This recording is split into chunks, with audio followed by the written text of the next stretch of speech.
Shoutout mga kaidolan, magandang umaga sa inyong lahat mga kaidolan. Ang aking ibabahagi ngayon sa aking vlog ay ito, salamat at yung aking mata ay medyo nawala na yung maga. Nakarang araw talaga mga kaidolan, talagang zero. Pikit na talaga yung mata ko kanina. Anong nakarang araw.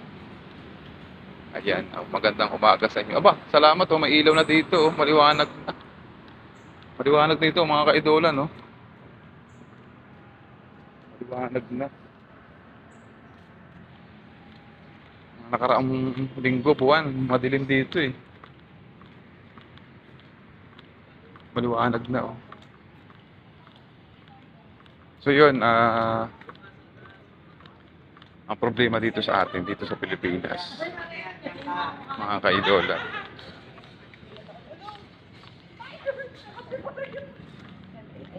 ay ang diskriminasyon ba. Lalo na pag mag-a-apply ka ng trabaho, binabasihan nila sa sa edad. Sa edad ng tao yung hinuhusgahan nila. Na keso 40 ka na, 50 ka na, ina-underestimate nila yung edad.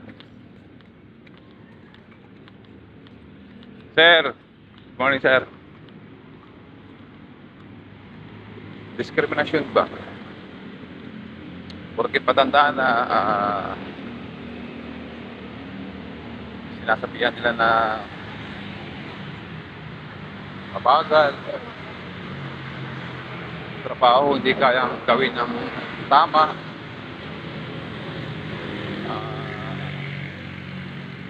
yung natataranta, marami diskriminasyon pagdating sa edad. Sana mawala yun dito sa Pilipinas. Bakit sa ibang bansa, lalo sa Amerika, yeah, sa US, basta kaya mo magtrabaho, walang problema doon. Kahit nga 70, 80, basta kaya magtrabaho, go ahead.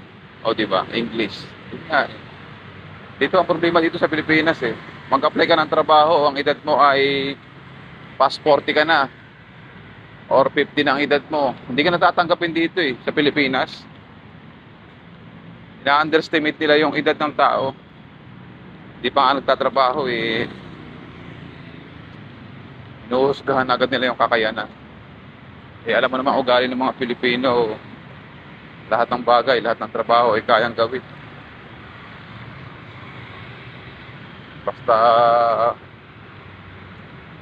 trabaho at mabigyan ng tamang pasahod, sweldo, gagawin natin yan mga kapwa Pilipino. Yung problema dito sa atin talaga sa Pilipinas, diskriminasyon lalo na sa edad. Ayun, sana mawala na yung ganun mga kaidolan. Ayan, maraming salamat ulit sa suporta nyo mga kaidolan. Magandang umaga sa inyong lahat. Bye mga kaidolan.